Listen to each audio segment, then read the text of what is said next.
परीक्षित जी महाराज हाथ जोड़कर श्री सुखदेव से कहने लगे, भगवान मुझे ये बताइए, कल आपने गोवर्धन लीला की कथा आपने सुनाई थी। गौ का मतलब होता है भक्ति, कि भक्ति का हृदय में प्रवेश हो जाना, और इसके बाद जो है रास और महारास में प्रवेश लेता है।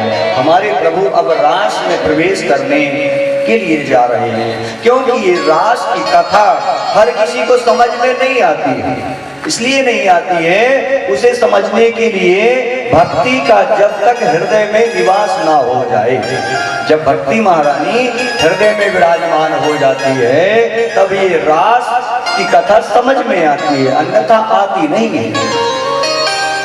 ये रास कोई स्त्री और पुरुष का कोई मिलन नहीं है, ये तो परमात्मा और वो शक्ति का एक अलौकिक मिलन है। लोग तो कह दिया करते हैं कि कृष्ण ने तो 16,108 पटरानियों के साथ विवाह किया, हम यदि 2-4 ही कर लें तो क्या बुरा है। लेकिन भैया उनकी बराबरी नहीं की जा सकती है। वो तो एक छिपली अंगुली में अपनी गिरिराज पर्वत को उठा लिया करते हैं, एक अंगुली में गिरिराज पर्वत को विराजमान कर लेते हैं। अरे साहब, कालिया के ऊपर नृत्य किया करते हैं। तुम्हारे सामने तो एक छोटा सा आ जाए तो आपको उठ के भागना पड़ेगा, उठ के जाना पड़ेगा। वो तो कालिया के ऊपर नृत्य किया करते हैं, गिरिराज पर्वत को एक अंगुली में विराजमान कर लेते हैं। बड़े बड़े दैत्यों का संहार वो करते हैं। उनकी कृपा, उनकी करुणा, इतनी करुणा है उनकी, इतनी करुणा है, वो भक्त के लिए कुछ भी करने के लिए तैयार हो जाते हैं। जो उनकी भक्ति किया करते हैं, मानो उनका हृदय जो है खिल जाता है।